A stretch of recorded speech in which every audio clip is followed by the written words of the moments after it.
નમસ્કાર ખેડૂત મિત્રો, હું છું મહેન્દ્ર કપૂરિયા. આપણી યુટ્યુબ ચેનલ કિસાન સાથી ભોલે બીજ નિગમમાંથી આપ સર્વનું હાર્દિક સ્વાગત કરું છું. મિત્રો, મારું દુકાનનું એડ્રેસ છે ભોલે બીજ નિગમ, પીપળેશ્વર મહાદેવ મંદિરની સામે, એસટી રોડ, તાલુકો કાલાવડ, જિલ્લો જામનગર. અને મિત્રો, મારો મોબાઈલ નંબર છે 82 3 64 74. મિત્રો, આજે વાત કરવાની છે આપણે ઉનાળા પાકની તલના વાવેતર માટેની, મતલબ કે તલના વાવેતરના બિયારણની, પટની, પાયા ખાતરની એની ચર્ચા કરવાના છે. વિડીયો તમે સંપૂર્ણ જોજો, જેથી કરીને તમને A to Z માહિતી મળી જાય. કયું બિયારણ આપણે લેવું, કેટલું ખાતર વાપરવું, કયો પટ આપવો, સંપૂર્ણ માહિતી આ વિડીયોમાં તમને મળી રહેવાની છે. અને મિત્રો, વિડીયો સારો લાગે તો લાઈક કરજો અને વિડીયોને શેર કરજો, જેથી કરીને આપણા બીજા ખેડૂત ભાઈઓ વિડીયો જોઈ અને માહિતી લઈ શકે. અને તમે જો ફેસબુક ઉપર હોય તો આપણો પેજને ફોલો પણ કરી દેજો. તો ચાલુ કરીએ કે ઉનાળુ પાક એટલે કે તલના વાવેતરનો સમય, તલની માહિતી વિશે આ સંપૂર્ણ માહિતી જોઈએ. તો મિત્રો, જોઈએ તો સહિયારું પાકનું વાવેતર ઘણું બધું થયું છે આ વર્ષે, બરોબર. એ રીતે ઉનાળા પાકનું વાવેતર જોઈએ તો તલનું વાવેતર પણ સારું એવું થવાનું છે. અને તલના પાકની અંદર કાળા તલ છે અને સફેદ તલ છે, એમ કરીને બે જાતના તલનું વાવેતર આપણે ઇલાકામાં થતું હોય છે. તો સૌ પ્રથમ વાત કરીએ તો કાળા તલ અને સફેદ તલની બિયારણ ક્યારે વાવવું જોઈએ અને બિયારણનો દર કેટલો હોવો જોઈએ અને પાયા ખાતરમાં કયું ખાતર વાપરવું. તો આવી 4-5 મુદ્દા વિશે ચર્ચા કરવાના છીએ. અને વિડીયોને સંપૂર્ણ છેક સુધી જોજો અને આપણે ચેનલને સબસ્ક્રાઇબ કરી દેજો. તો મિત્રો, શરૂઆતમાં જોઈએ તો સૌ પ્રથમ કે બિયારણ વાવેતરનો સમય, કે ક્યારે આપણે બિયારણ વાવેતર કરવું જોઈએ, જેથી કરીને કે ઉનાળા પાકમાં આપણે પૂરેપૂરું ઉત્પાદન મળે અને આપણે ફાયદો થાય. તો મેજોરિટી જોઈએ તો આપણું પરવું જ્યારે ખાલી થયું હોય અથવા તો ખાલી થવાનું હોય તો શરૂઆત કરીએ તો જોઈએ તો ડિસેમ્બર મહિનાનું એન્ડ અને જાન્યુઆરીની શરૂઆત, એટલે કે એકાદું અઠવાડિયું મૂકીને, એટલે 10 જાન્યુઆરીથી અને 15 ફેબ્રુઆરી સુધી વાવેતર કરી શકાય. અને જો તમારે સફેદ તલનું વાવેતર કરવું હોય તો જાન્યુઆરી એન્ડથી શરૂઆતના ફેબ્રુઆરીમાં સુધીમાં તમે 5 થી 10 તારીખ સુધીમાં કરી શકો, જેથી કરીને તમને પૂરેપૂરું ઉત્પાદન મળી રહે.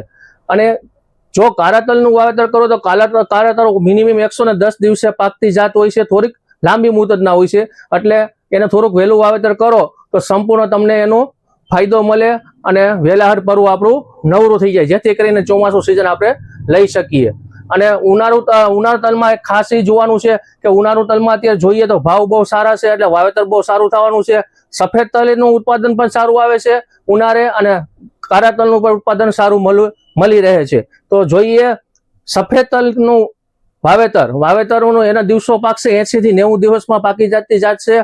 ઘણા બધા બિયારણ આવે છે અને કૃષિ યુનિવર્સિટી દ્વારા 2 નંબર સફેદ તલનું બિયારણ, 3 નંબર, 4 નંબર, 5 નંબર એમ અલગ અલગ આવે છે. અને પ્રાઇવેટ કંપનીના જોઈએ તો ઘણા બધા કંપનીના સારા બિયારણ એવા આવે છે. અને કાળા તલની વાત કરીએ તો અલગ અલગ કંપનીના કાળા તલ ઘણા બધી કંપનીના આવે છે. અને યુનિવર્સિટી દ્વારા 10 નંબરનું જે બિયારણ આવે છે એની પાસે આપણે માહિતી તમારે જોતી હોય તો યુનિવર્સિટી દ્વારા તમને મળી રહેશે. અને બિયારણ તમારે જોતું હોય તો કૃષિ યુનિવર્સિટી દ્વારા તમારે સંપર્ક કરવાનો રહેશે, જેથી કરીને તમને અહીંયાથી બિયારણ મળી રહે. અને જો તમે એગ્રોવાળા પાસેથી અથવા તો પ્રાઇવેટ બિયારણ લેવું હોય તો તમે તમારા નજીકના એગ્રો સેન્ટરમાંથી સંપૂર્ણ સારી કંપનીના બિયારણ લઈ અને વાવેતર કરી શકો. મેજોરિટી જોઈએ તો સફેદ તલની અંદર 2 નંબર ને 3 નંબરનું વાવેતર બહુ પુષ્કળ પ્રમાણમાં થતું હોય છે. એટલે તમારા એગ્રોવાળાને ત્યાં જઈને સારી કંપનીનું, પ્રાઇવેટ કંપનીનું 2 નંબર અને 3 નંબરનું બિયારણ તમે વાવી શકો છો. ત્યારબાદ વાત કરીએ આપણે મિત્રો કે પાયા ખાતરમાં કયું ખાતર વાપરવું જોઈએ. તો મિત્રો, તમે બધા DAP નો ઉપયોગ કરતા હશો, 12-32-16 નો ઉપયોગ કરતા હશો. અને તલ એક એવો પાક છે કે તેલીબિયા પાક છે, એમાં સલ્ફરની જરૂર ઘણી બધી પડતી હોય છે. એટલે સલ્ફર અને ફોસ્ફરસ બંને ખાતરની જરૂર પડતી હોય છે. તો સિંગલ સુપર ફોસ્ફરસનો ઉપયોગ કરી શકો તમે. અને સાથે તમે જે મોરસિયું કે છે આપણી, એનો પણ ઉપયોગ કરી શકો. અને જો તમે એની સાથે માઇકોરાજા, A to Z કંપનીનું માઇકોરાજા આપણે આવે છે, આનો ઉપયોગ કરી શકો, જેથી કરીને મૂળનો વિકાસ અને છોડવાને ઉનાળામાં સ્ટ્રેસ સામે લડી લેવાની શક્તિ સારી એવી મળી શકે છે. અને જો તમારી જમીન ક્ષારવાળી હોય તો તમારે કાર્બનનો ઉપયોગ પણ કરી શકો છો. આનું માપ છે 2.5 વીઘામાં 1 2.5 કિલો એક એકરે આપવાનું હોય છે અને સારવાળી જમીન હોય તો તમે જરૂર ને જરૂર આનો ઉપયોગ કરી શકો, જેથી કરીને આપણા તલના પાકમાં ઘણો બધો ફાયદો થાય છે. અને 16 ગુઠ્ઠાના વીઘા પ્રમાણે 16 ગુઠ્ઠાના વીઘા પ્રમાણે એટલે 1 એકરમાં તમે જો ડીએપી વાવવું હોય તો 15 થી 20 કિલો સુધી વાવી શકો છો.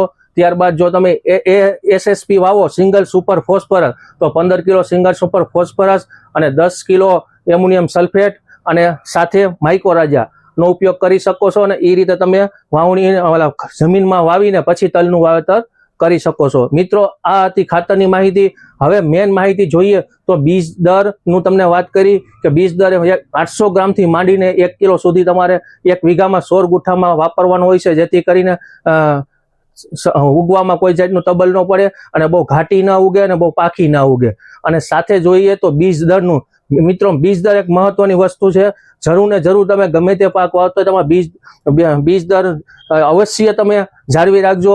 અને બીજ માવજત, ત્યારબાદ વાત કરીએ તો બીજ માવજતની, તો બીજ માવજત હર કોઈ પાક જો તમે વાવતા હોય, ગમે તે ચોમાસુમાં વાવતા હોય, શિયાળુમાં વાવતા હોય કે ઉનાળામાં વાવતા હોય, બીજ માવજત કરવી બહુ જરૂર છે. કારણ કે જમીનજન્ય ફૂગ હોય છે, જે તમે વાવેતર કરો છો અને પાણી આપો એટલે ફૂગના બેક્ટેરિયા બધા એક્ટિવ થાય છે અને આપણા છોડ ઉગા ભેગો ફૂગમાં આવી જાય છે અને આપણે નુકસાની જાય છે. તો એના માટે બીજ માવજતમાં જોઈએ તો વેક્સિનેટર કરીને આવે છે, બરોબર, બજારની અંદર મળે છે. ધાનુકા કંપનીનું જે વિટાવેક્સ આવે છે તે જ ટેકનિકલ આની અંદર છે. વિટાવેક્સનો ઉપયોગ પણ કરી શકો છો અને આનો ઉપયોગ પણ કરી શકો છો વીઘે 3 ગ્રામ લેખે. વીઘે 3 ગ્રામ લેખે તમે બીજ માવજત કરો, જેથી કરીને તમને ઉકસુકનો રોગ અને શરૂઆતમાં સુકારો ઓછો મળશે. જો તમારે એથી સારી વસ્તુ વાપરવી તો જીએસપી કંપનીનું પીસીટી 410 આ 3 ટેકનિકલ વાળું છે. આમાં બીજ દરમાં 1 કિલાની અંદર 5 ml નો માપ રાખવાનો છે. 1 કિલો બીજની અંદર 5 ml ડોઝ આપવાનો છે. અને આનું કામ પણ બહુ સારું છે. એવી જ રીતે પારિજાત કંપનીનું પીક કરીને આવે છે, આનું કામ પણ આ બે સેમ જ છે. ટેકનિકલ બે સેમ છે, કંપની ફેર છે. ગમે તે બેમાંથી ગમે તેનો ઉપયોગ કરી શકો છો તમે તમારા બીજ દર માટે.